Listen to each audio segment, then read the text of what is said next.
Bonjour les petits loups. Est-ce que tout le monde va bien? Alors voilà, on continue notre grande aventure. Si tout le monde est d'accord, j'espère que vous avez passé une bonne journée. Vous n'avez pas oublié ce qui s'était passé hier? Qu'est-ce qui s'était passé? Ah oui, donc là, ils ont commencé à récupérer François, qui était tombé dans une sorte de crevasse, là, entre deux rochers aussi, un peu comme Victor dans la grotte d'ailleurs. Et ils ont réussi à le remonter, vaille que vaille, avec un cordage. Alors évidemment, tout le monde est impatient de savoir comment il est arrivé là. Parce qu'au départ, il était devant la grotte et il était censé attendre toute l'équipe, que tout le monde soit de retour. Et au lieu de ça, plus de Jeep, plus rien, plus de matériel et plus de François.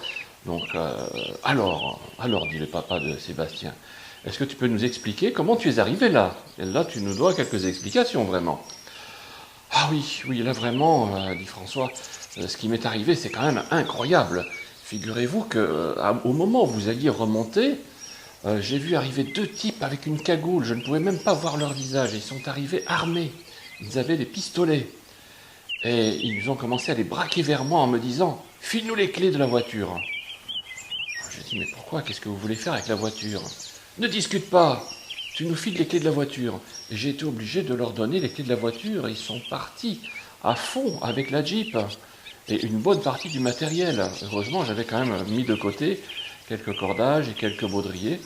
Donc, bon, si jamais on en a besoin, au moins on les a. Et effectivement, on en a eu besoin. Moi, par contre, je n'ai pas eu la jugeote de les emporter avec moi. Quel imbécile, quand même. Et donc, ce qui s'est passé, c'est que la Jeep est partie à toute allure avec les deux hommes cagoulés dedans.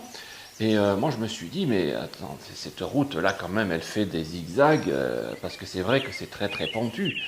Avant qu'ils arrivent en bas, il va se passer du temps, et peut-être que je peux arriver à les rattraper à la course en prenant des raccourcis, et en descendant très raide.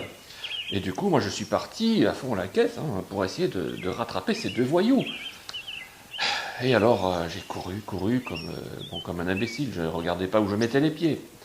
Et puis à un moment donné, je suis tombé dans une crevasse. Et du coup, enfin, c'était une crevasse, c'était une sorte de faille, donc je ne l'ai vraiment pas vue. Et c'est comme ça que je me suis retrouvé dans ce trou et coincé, parce que je n'arrivais pas à remonter. Impossible, c'était trop raide. De toute façon, vous l'avez vu, sans corde, c'était impossible de remonter. Eh ben dis donc, il en arrive des choses. Bon, mais en attendant, là maintenant, on se retrouve sans rien et il va falloir quand même qu'on rentre vers la ville. Et je peux vous dire, les enfants, nous avons de la route à faire. Il y a quand même, je ne sais pas, au moins 10-15 kilomètres. Et ce serait bien qu'on arrive avant la fin de la nuit, si c'est possible. Alors voilà, c'est reparti, on repart sur les chemins. Donc Jean-Marc a remis en place son GPS, un GPS de randonneur qui rend vraiment service et qui permet justement de s'y retrouver, un peu comme les voitures. Vous connaissez ça, les enfants, dans la voiture de papa ou maman, il y a un GPS, ça vous permet de vous y retrouver dans la ville.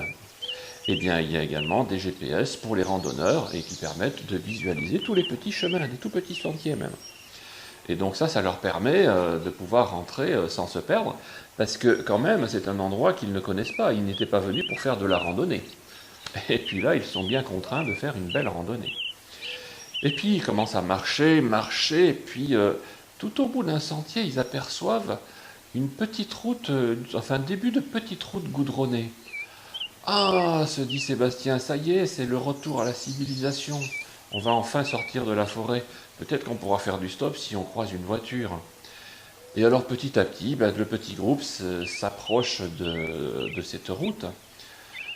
Et d'ailleurs, justement, au bord de la route, il y a même une voiture en arrêt, là, en stationnement. Et ils se disent, tiens, on ira demander pour voir s'ils ne peuvent pas nous aider. Alors, ils approchent de la petite route. Et puis là, Églantine se dit, mais qu'est-ce que c'est ça? Mais on dirait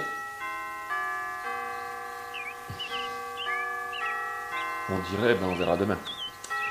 Bon, bah oui, c'est toujours pas au bon moment que la pendule se met à sonner, mais bon, vous savez les enfants, à un moment donné, il faut quand même interrompre l'histoire pour aller faire un gros dodo. Ah bah oui, et oui, tous les jours, il y a un dodo, c'est comme ça. Qu'est-ce que vous voulez? Bon, eh bien, je ne sais pas ce qu'Églantine a vu. Peut-être il y en a d'entre vous qui ont une idée. Je ne sais pas, ils ont peut-être vu un raton laveur, ou bien un chat sauvage, ou un chien déguisé en frites, j'en sais rien. Bon, on verra demain. En tout cas, les enfants, d'ici demain, j'espère que vous serez en pleine forme. Et puis, je vous dis bien sûr, à demain. À bientôt!